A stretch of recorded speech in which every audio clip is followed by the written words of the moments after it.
A Visitor for Bear by Bonnie Becker. Illustrated by Katie McDonald Denton.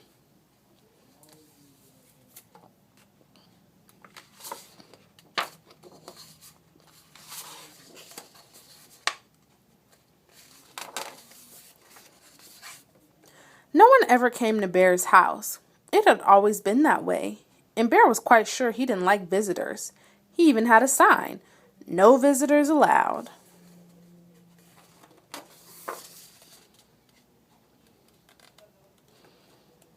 One morning, Bear heard a tap, tap, tapping on his front door. When he opened his door, there was a mouse, small and gray and bright-eyed. "No visitors allowed," Bear said, pointing to the sign. "Go away." He closed the door and went back to the business of making his breakfast.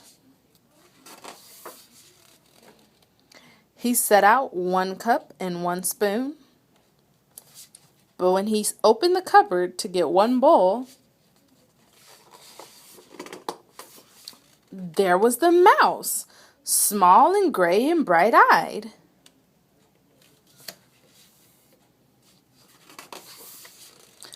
"I told you to leave," cried Bear. "Perhaps we could have just a spot of tea," said the mouse. "Out," commanded Bear. "Most sorry," said the mouse. "I'll be going now." Bear showed him to the door and shut it firmly. Then he went back to the business of making his breakfast. But when he opened the bread drawer for 1 slice of bread, there was the mouse, small and gray and bright-eyed.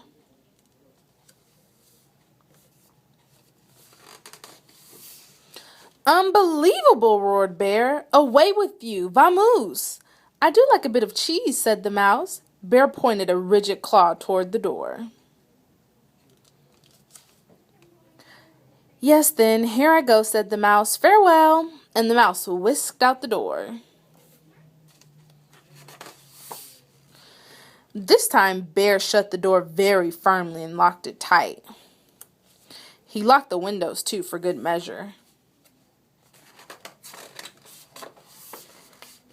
Then, once again, he went back to the business of making his breakfast. But when he opened the fridge to get 1 egg, there was the mouse, small and gray and bright-eyed, of course. "Be gone!" roared the bear.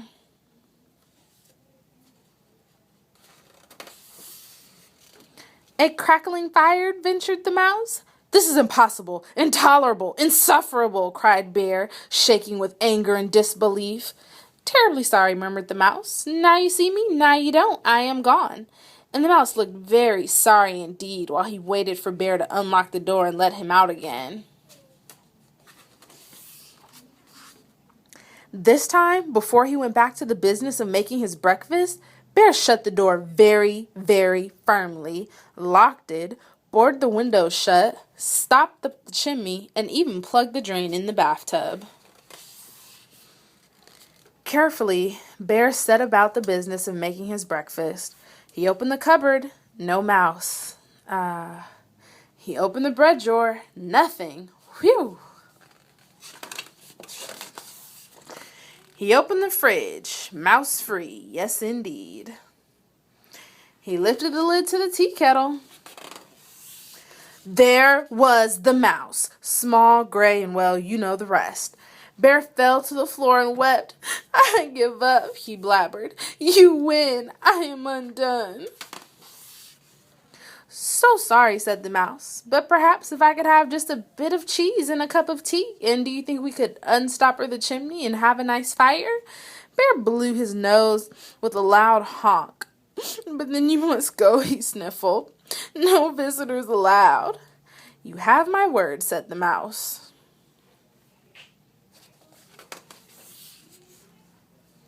Bear unshuttered and unboarded the windows, unlocked the door, unstoppered the chimney, and unplugged the drain. He brought out 2 plates of cheese and 2 teacups, and he made a crackling fire in the fireplace for 2 sets of toes. The mouse warmed his feet and nibbled and sipped, and Bear did too. They sat for a long while. The clock in Bear's house tickled loudly.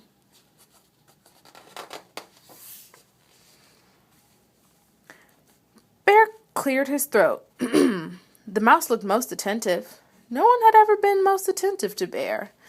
"The fire is nice," Bear announced. "Lovely," said the mouse. No one had ever said Bear's fires were lovely. "I can do a handstand," said Bear. "Very impressive," exclaimed the mouse.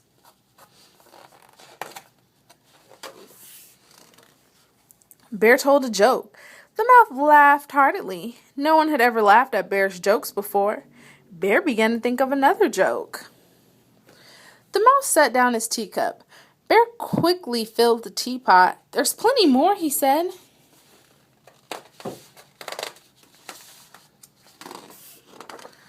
"So sorry," said the mouse. "Most kind, but I must be on my way."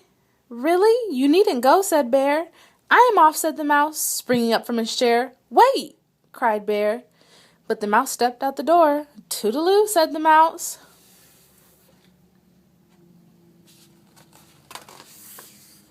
"Don't go," wailed Bear, throwing his body across the path. "But I gave you my word," said the mouse, pointing at the "No Visitor" sign.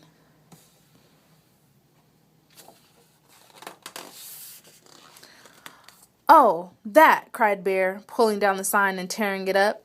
"That's for salesmen, not for friends."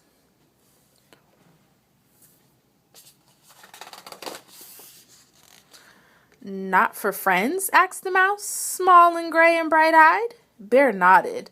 The mouse's bright eyes glowed brighter. Bear smiled.